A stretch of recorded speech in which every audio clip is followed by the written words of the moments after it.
grande prazer de estar com vocês todos para celebrar nosso querido amigo Abílio. E é grande benção, uma honra de poder comemorar, celebrar esse tesouro da vida, a amizade. E com sua licença eu vou continuar em inglês.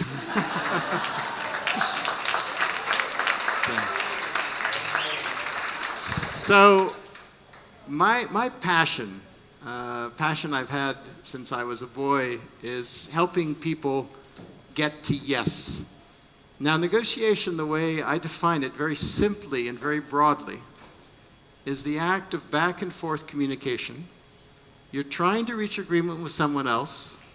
You may have some interests in common, like an ongoing relationship, and you have other interests which are in tension. So let me ask you for a moment just to reflect on your own experiences negotiating. Think about for a moment in your daily life, who are all the people that you negotiate with? In your family, with your children, with your spouse, with your friends, with at work, with your colleagues, with your partners, with your clients.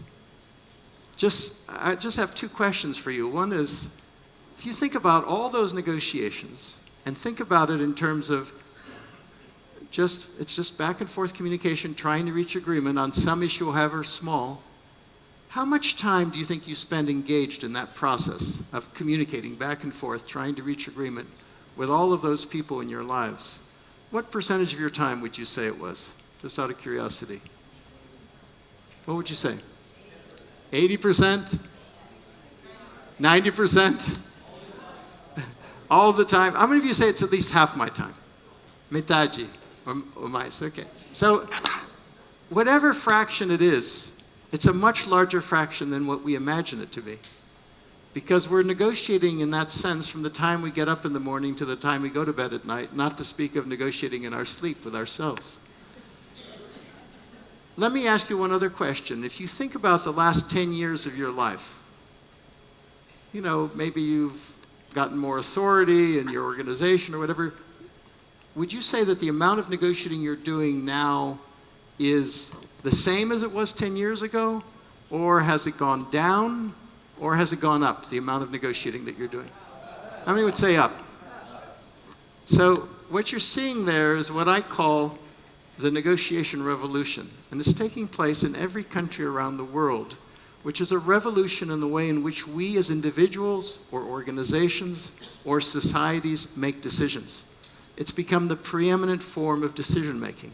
And it has a huge effect on our relationships, of course, personal, professional, and on the safety of our world. That to me, it's a little bit, if you think of negotiation, a little bit like a treasure hunt. You're looking for a treasure. You're looking for an agreement that could bring you substantial value. It's like gold. It's like being in the monastery there, going, looking for a treasure. And imagine that there are 3 keys, and you have to go into 3 rooms, and you need a key for each room. What I'd like to do is discuss with you, or share with you, these 3 keys of getting to yes. One is to go to the balcony, the second is to listen, and the third is to refrain. But as we do this, I want you to have in mind at least one challenging negotiation that you're currently facing. It might be in the family, it might be at work, whatever, just to have one in mind, because I think you'll get more value if, as I take you on this journey, you're thinking of some situation that you have in mind. And my hope is that maybe you'll get a new approach, a new idea, perhaps, about how to handle that difficult situation. So, let's start. Maybe the biggest lesson I think I've learned in the last 40 years is that the person who is the most difficult for me to deal with in a negotiation is not the person I usually think of as, not the difficult person across the table, however difficult that person is. The most difficult person is the person I look at in the mirror every morning. It's myself. It's the person on this side of the table.